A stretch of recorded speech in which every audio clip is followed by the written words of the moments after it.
fréquentation amoureuse. Et puis, c'est très important d'en parler parce qu'il y a tellement d'enseignements sur le mariage, et c'est important, il y a raison, et sur les fiançailles aussi, il y a raison, mais avant d'être fiancé, il faut se fréquenter. Et puis, on va en parler un petit peu aujourd'hui, et puis on va voir que il va y avoir certains critères qui sont les mêmes que par rapport à avec qui tu vas te marier, évidemment. Mais on va commencer, on va voir 5 points ensemble aujourd'hui.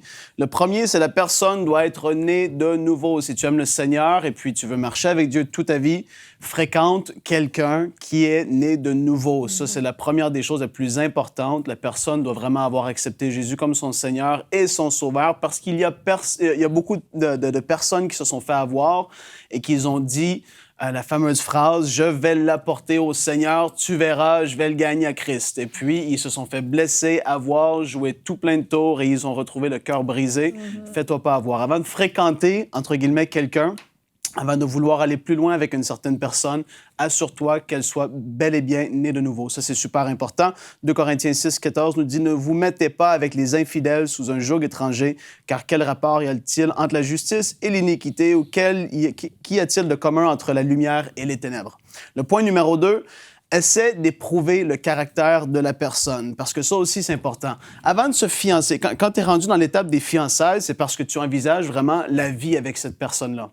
Et puis avant d'être rendu dans cette étape des fiançailles, il y a certaines choses que tu dois essayer de voir si cette personne-là vraiment te plaît avant de te fiancer avec elle et d'être obligé de rompre des fiançailles parce que c'est pas agréable. T'es aussi bien d'essayer de voir toutes les petites choses que tu pourrais trouver. Là, je dis pas de chercher quelqu'un de parfait. Il n'y a pas personne de parfait, il n'y aura pas de caractère qui soit parfait, mais essaie de voir si la personne manifeste le fruit de l'esprit. Galates 5.22 nous dit « Mais le fruit de l'esprit, c'est l'amour, la joie, la paix, la patience, la bonté, la bienveillance, la foi, la douceur, la maîtrise de soi. » Essaie de voir si la personne, quand elle vit tout simplement dans sa vie de tous les jours, est-ce qu'elle est comme ça ou c'est quelqu'un qui est constamment colérique, qui est triste et qui peut péter les plombs avec n'importe quelle petite chose qui peut arriver? Essaie de voir ces choses-là, c'est super important. Et puis aussi, si jamais tu te rapproches un petit peu plus de cette personne-là dans les fréquentations, tu deviens de plus en plus proche avec cette personne-là et puis tu peux t'ouvrir à lui ou à elle si tu vois quelque chose qui te dérange. Et si tu vois que la personne tout de suite, non, moi je suis comme ça, comme beaucoup vont dire, tu me changeras pas, ben là, ça va allumer une lumière rouge. Fais attention. Essaie d'éprouver le caractère de la personne. Troisièmement, et pour moi, c'est le point le plus important, prier pour être puissamment dirigé par le Saint-Esprit. C'est tellement important. Avant de commencer à fréquenter quelqu'un, prie là-dessus. Mets cette personne-là en prière et vois ce qu'il va te dire. Encore là, je viens que je le redis, attends pas d'être fiancé pour commencer à prier au sujet de la personne. Avant même de la fréquenter, de dire... Dieu, est-ce que je vais vraiment m'attacher à cette personne-là émotionnellement? Est-ce que je veux commencer à vraiment avoir ces sentiments-là pour elle? Est-ce que c'est quelqu'un qui est là, que tu voudrais vraiment que je sois avec? Prie par rapport à ça. Le Saint-Esprit va te diriger parce que j'ai vu beaucoup de personnes avoir le cœur brisé, des peines d'amour. Et puis ça, je remercie le Seigneur parce que j'en ai pas eu. Et une des raisons pour laquelle, c'est parce que j'ai vu beaucoup de personnes en avoir et ça m'a donné envie de pas en avoir, justement, parce que je me suis dit, mais cette personne-là, elle pleure, elle a le cœur brisé, c'est pas facile. Toutes sortes d'émotions, des blessures qui peuvent durer longtemps. Après ça, t'es méfiant. Il y a toutes sortes de choses qui se mettent en place. Et puis, je me suis vraiment dit, je me souviens, j'ai dit, Dieu, je veux pas vivre de peine d'amour comme ça. Et puis, je suis tellement content. La seule personne que j'ai fréquentée officiellement, si on peut le dire comme ça, c'est ma femme aujourd'hui, c'est Nadia. Je suis marié avec elle et puis je remercie le Seigneur. Gloire à Dieu pour la direction du Saint-Esprit parce que ça m'a évité d'avoir le cœur brisé puis des peines d'amour et toutes sortes d'autres choses.